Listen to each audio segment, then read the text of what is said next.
Hello, Martes. Good afternoon po sa inyong lahat. To the Reverend Father Ritano, to all the religious sisters, and to everyone, magandang gabi po sa inyong lahat. Bago ako magsimula, nais ko muna magpakilala sa inyo.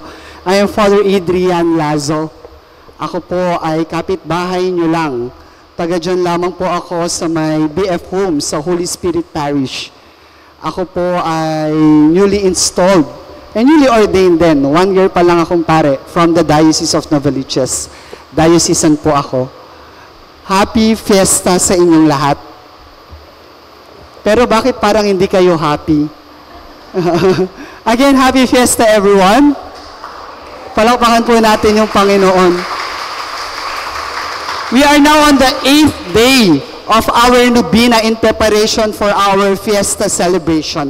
Alam niyo po, yung fiesta, yung paghahanda natin sa pagdiriwang ng mahal na kapistahan ng ating patron, ay isang paraan ng pasasalamat.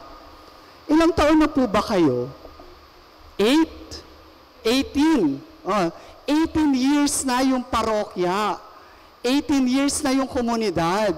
Kaya tinuturuan tayo sa araw na ito ng Panginoon na pasalamatan yung 18 taon, no, ng biyaya na binibigay niya sa ating lahat bilang isang simbahan, bilang isang komunidad.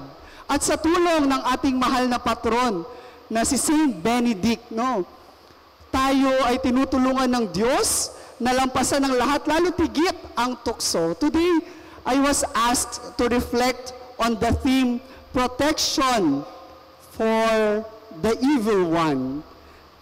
Sa prayer ni Jesus, na nabasa at narinig natin sa Ebanghelyo, tinuruan ng Diyos, sinuruan ni Jesus ang kanyang mga alagad kung paano magdasal. At alam niyo po, yung topic natin ngayon, yung tema natin ngayon, para tayo ay tunay na maligtas sa temptasyon, para tayo ay tunay na maligtas sa masama, ang kailangan natin ay ang manalangin. Si Jesus hindi niya lang tinuruan ng mga alagad kung paano manalangin. Itinuro niya ang pananalangin ay paraan upang tayo ay malayo sa tukso, sa masama, sa panganib ng buhay na to. Diba? When we pray the Our Father, actually this is the complete prayer of Christians. Nandiyan yung tamang proseso ng pananalangin. At ayan yung tinuturo ni Jesus sa ating lahat. Kapag mananalangin ka, sabihin mo, Our Father in heaven, hallowed be your name. Your kingdom come. Your will be done on earth as it is in heaven. Give us this day our daily bread and forgive us our trespasses as we forgive those who trespass against us. And lead us not into the test, into the temptation, but deliver us from evil. Napakaganda ng dulo. Deliver us from evil. Alam niyo po, ano yung tinuturo sa atin ng panalangin na to? Lalo tigit ng huling kataga na to sa panalangin na tinuro sa atin ng Ama. Una, that we need to acknowledge that there is evil in this world. Alam niyo, para tayo ay malayo sa panganib, para tayo ay malayo sa masama, kailangan alam natin yung presensya ng masama. Di ba? That's basic in life. Di ba? Kung alam mong may tukso, lalayo ka. Pero kung hindi mo alam na may tukso, bara-bara ka. Di ba? Napanood niyo Inside Out? Napanood niyo Inside Out too? Very good movie, no? Alam niyo, we have all of us, meron tayong emosyon. At alam niyo po, ano man yung emosyon niyo, hindi yan masama. Naramdaman mo yung galit, hindi yan masama. Naramdaman mo yung selos, hindi yan masama. Naramdaman mo yung lungkot, hindi yan masama. Naramdaman mo masaya, hindi yan masama. Ano yung masama? Kapag patapos mong maramdaman ng mga bagay na ito, gumawa ka ng mga bagay na makakasama sa ibang tao. Ayon yung masama. Kaya nga ang ganda yun, no? The Lord is teaching us the Our Father. The Lord teaches us that He will deliver it if we acknowledge na merong masama. Hindi tayo malalayo sa masama kung hindi natin tinatanggap na merong masama. Sa buhay ng tao, kung walang awareness, walang self-understanding and self-control. Sa buhay ng tao, kailangan nagsisimula sa pagkakaalam, sa pagtanggap. We need to accept, we need to recognize, we need to acknowledge na merong masama. At sa pamamagitan nun, makakaiwas tayo sa masama. Deliver us from sin or deliver us from evil is an acknowledgement that there is an existence of evil. Merong presensya ng masama. Alam niyo, sa mundo natin ngayon, nasa paligid lang ang kasamaan. Tingin kayo sa katabi.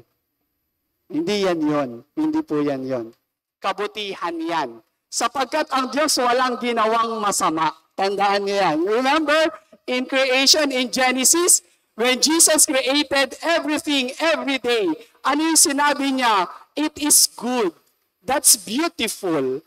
Kaya ang ginawa ng Diyos ay mabuti, hindi masama. Kaya wag niyong tignan niyang katabi niyo ng masama. Okay? Second thing, tinuturuan tayo that deliver us from sin means we acknowledge that we can need or we need deliverance. Kailangan natin ng tulong. Alam niyo po, kapag ako ay nagpapakumpisal madalas, yung mga nagkukumpisal sa akin, sasabihin, actually, Father, nakumpisal ko na to.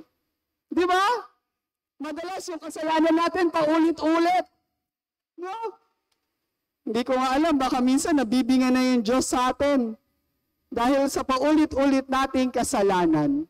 Yes, you know, deliver us from sin, reminding us that we need the help of God. Alam niyo po, kung tayo lang sa kasalanan natin, tandaan niyo, hindi natin yan mapagtatagumpayan. Kaya kailangan natin ang Diyos. Kaya nga yung Diyos, hindi niya nahintayin na kailanganin natin siya.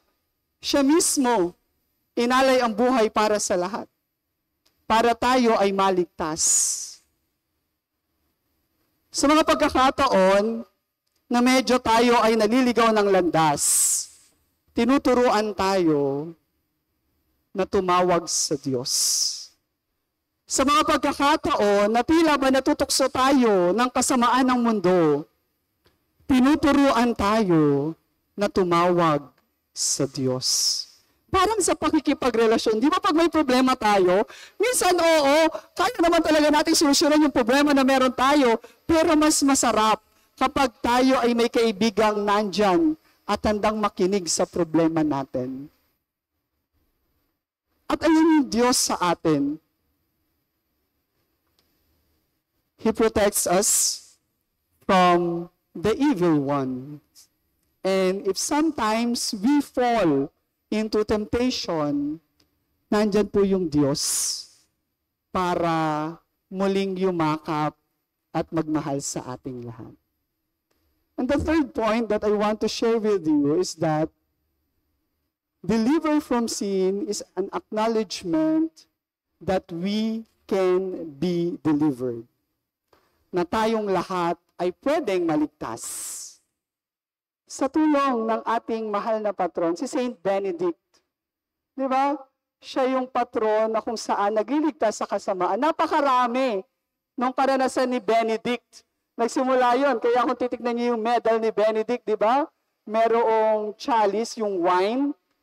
Kasi ayun yung first na paglaban o pag-adya sa kanya ng Diyos sa masama. May magpapainom sa kanya ng lason. Nakasama niya sa community. Bago niya inumin, dinasalan niya. Nung dinasalan niya, nabasag yung baso. At alam niyo, maraming kwento si Saint Benedict na katulad ng ganoon. Humihingi siya ng tulong sa Diyos at pinapakinggan siya ng Diyos. At tayo rin po, no? Pinapakinggan tayo ng Diyos. Papakinggan tayo ng Diyos at handang tumugon ang Diyos sa bawat tawag ng bawat isa At sa tulong ng ating mahal na patron, sana huwag tayong mag-atubiling tumawag sa Kanya para tayong lahat ay tunay na masanggalang sa masama. As we continue this celebration, brothers and sisters, let us ask the intercession of our patron saint, Saint Benedict, so that whatever temptation, whatever evil, no, na umiikot sa mundo natin, ay tunay nating ma-acknowledge, tunay nating mahinga ng tulong sa Diyos, at tunay tayong maligtas sa pamamagitan ng paghingi ng tulong sa Kanya. Amen.